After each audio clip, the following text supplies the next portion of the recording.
आज की कहानी है। बहू, तुझे तेरी माँ ने खाना बनाना भी नहीं सिखाया। दोस्तों, कहानी शुरू करने से पहले अगर आपने चैनल को सब्सक्राइब नहीं किया हो तो कर लीजिए ताकि आपके पास पहुंच सके हर नया वीडियो। भाभी, आज आपकी पहली रसोई है तो आप सोच लेना क्या बताओगे। जो अच्छे से आता हो वही बना लेना, नहीं तो दादी और बुआ का मुंह चालू हो जाएगा और जिंदगी भर आपको सुनना पड़ेगा। मम्मी ने मुझे आपकी हेल्प करने को कहा है, पर मैं पहले ही बता दूं, मुझे कुछ भी नहीं आता। अनवी ने अपनी नई नवेली भाभी तनीषा से हंसते हुए कहा, कोई बात नहीं, वो सबसे मैं देख लूंगी, बस तुम मुझे सारा सामान बता देना कि कहाँ रखा है। तनीषा ने भी मुस्कुराते हुए उससे कहा। तनीषा जल्दी से तैयार हो रसोई में पहुंच गई, जहां उसकी सास नंदिनी जी से उसका इंतजार कर रही थी। उसने उनके पैर छूकर पूछा, क्या बनाया है तुमने, क्या सीखा आज के लिए। सास ने पूछा, कुछ नहीं हुआ, मेरे एग्जाम थे तो टाइम ही नहीं मिला और मैं हॉस्टल से घर भी शादी के 3 दिन पहले ही आई थी, तो रस्मों रिवाज में ही समय बीत गया और कुछ भी नहीं सीख पाई। पर आप बता दीजिए क्या बनाना है। वैसे तो अपने घर में नई दुल्हन से हलवा बनवाते, पर तो मैं हलवा ही बनाने की कोशिश करती हूँ। मैंने मम्मी को कई बार बनाते देखा, देखो वह कुछ और बोलती। उसके पहले ही बाहर से आवाज आई, क्या अपनी बहू की जगह तुम खाना बना रही हो। नहीं माँ, बस चूल्हा पूजन करवा कर आ रही हूँ। और नंदिनी जी पूजा करवा उसके पास अब अनवी को उसके पास छोड़ बाहर चली गई। 1 घंटे बाद वह वापस आई तो तनीषा किताब में कुछ पढ़ रही थी।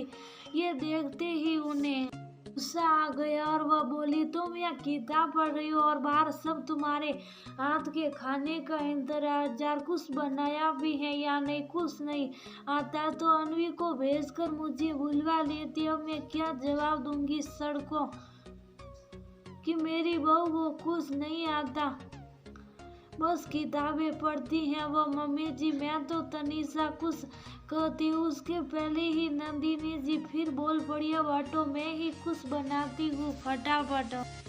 आपको कुछ भी बनाने की जरूरत नहीं है मेरी प्यारी माँ, अनवी ने रसोई में अंदर आते हुए कहा, क्योंकि मेरी भाभी ने आज के शगुन के लिए सब बना लिया है। क्या बना दिया, रसोई तो साफ पड़ी और ये तो किताब पढ़ रही। अरे मेरी भोली माँ, इसी किताब के कारण तो भाभी ने कमाल कर दिया। ये कोई ऐसी वैसी किताब नहीं है, खजाना है, खजाना। और रसोई तो हम दोनों ने साफ कर दी ताकि आपको अच्छा लगे कि आपकी रसोई फैली हुई नहीं है। खजाना? कैसा खजाना? मैं बताती हूँ मम्मी जी। दरअसल ये मेरी मम्मी द्वारा मेरे लिए लिखी गई रेसिपी बुक है। इसमें मेरी मम्मी ने हर सब्जी, मिठाई और विभिन्न प्रकार की रोटी कैसे बनाती वह सामग्री और मुझे विधि के साथ लिखी हुई है, जहाँ तक कि कितने लोगों के लिए कितना। और तो और हर रेसिपी को और स्वादिष्ट बनाने के लिए कुछ सीक्रेट्स भी लिखे हैं।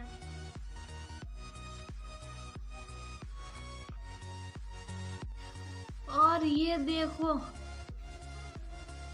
भाभी ने पढ़कर और अपना दिमाग इस्तेमाल करके क्या बनाया है कहकर उसने साइड की स्लीप पर ढक रखे डोगे के ढक्कन हटा दिए। उनमें हलवा, रायता, धनिया चटनी, खमन, ढोकला और ब्रेड की रसमलाई रखी थी। ये सब भाभी ने बनाई और मैंने तो बस थोड़ी बहुत मदद ही की।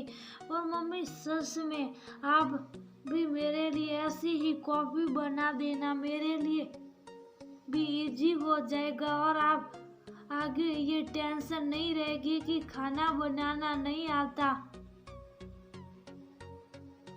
और ससुराल वाले मेरी माँ को 10 बातें सुनाए कि बेटी को कुछ नहीं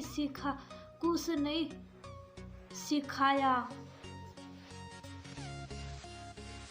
बना दूंगी, अब बार सबको खिलाने तो दो, देखेगी कैसे बने। नंदिनी जी मुस्कुराती हुई अन्वी को बोली।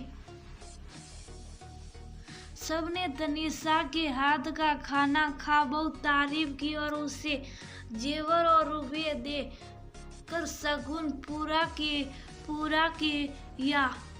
और नंदिनी जी सोच रही थी कि तनीषा की मम्मी ने कितनी समझदारी से अपनी बेटी की मदद कर सबके सामने उसे शर्मिंदा होने से बचा लिया और एक परफेक्ट स्त्री बना दिया। बिना झगड़े और रोक टोक के उसने पढ़ाई भी की, नौकरी भी कर रही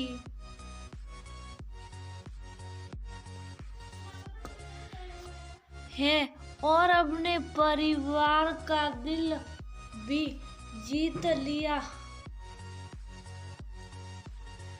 क्योंकि आदमी के दिल का रास्ता तो पेट से होकर ही जाता है। दोस्तों, आजकल लड़कियां अपनी पढ़ाई और करियर के कारण रसोई का काम, दूसरी चीजें नहीं सीख पाती, पर हर बात को सुलझाने के कई पहलू होते हैं।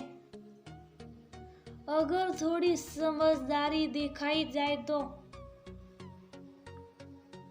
सब आसान हो जाता है।